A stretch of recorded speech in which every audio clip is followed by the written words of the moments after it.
to walk the path of peace. So let India decide. Will it be dialogue or destruction? Cooperation or confrontation? Mr. Speaker, Pakistan has suffered from terrorism. Pakistan has proven India's involvement in terror.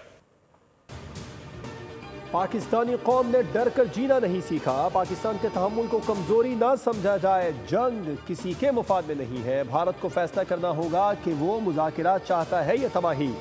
Chairman peoples party Bilawal Bhutto का कौमी assembly इजलास में इज़हार ख्याल, कहा पाकिस्तान दहशतगर्द नहीं बल्कि खुद दहशतगर्दी का शिकार रहा है। कुलभूषण यादव पाकिस्तान में भारतीय दहशतगर्दी का जिंदा सबूत है। एक हाजिर भारतीय अफसर पाकिस्तान में दहशतगर्दी में मुलव्विस पाया गया। सिंतास मुआहदे की मुअत्तली इंसानियत के खिलाफ बड़ा जुर्म है। पाकिस्तान दरियाए सिंध का दिफा करेगा। दहशतगर्दी को ताकत से नहीं बल्कि इंसाफ से ख़त्म किया जा सकता है।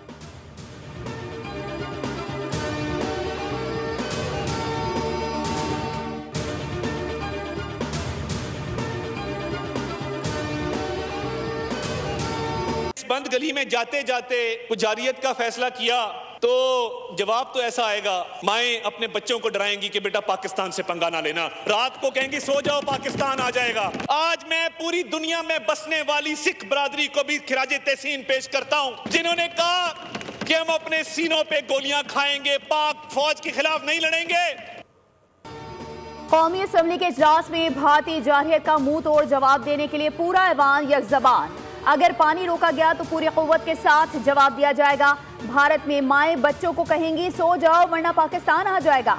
सियासी इख्तलाफात का दिफाई मामलात से कोई ताल्लुक नहीं। मुल्क की साल में सब चीज़ों से बालातर है। वफाकी वज़ीर इत्तलात अताउल्लाह तारड़ का इजहार ख्याल, कहा सिखों को सलाम पेश करता हूँ जिन्होंने पाकिस्तान के खिलाफ लड़ने से इनकार किया। भारत दहशतगर्दी का सबसे बड़ा एक्सपोर्टर है। आज गुजरात के कसाई की तमाम पॉलिसियां नाकाम हो चुकी हैं। पहलगाम फौज फ्लैग पर मोदी का मकरूह चेहरा दुनिया के सामने बेनकाब हो गया।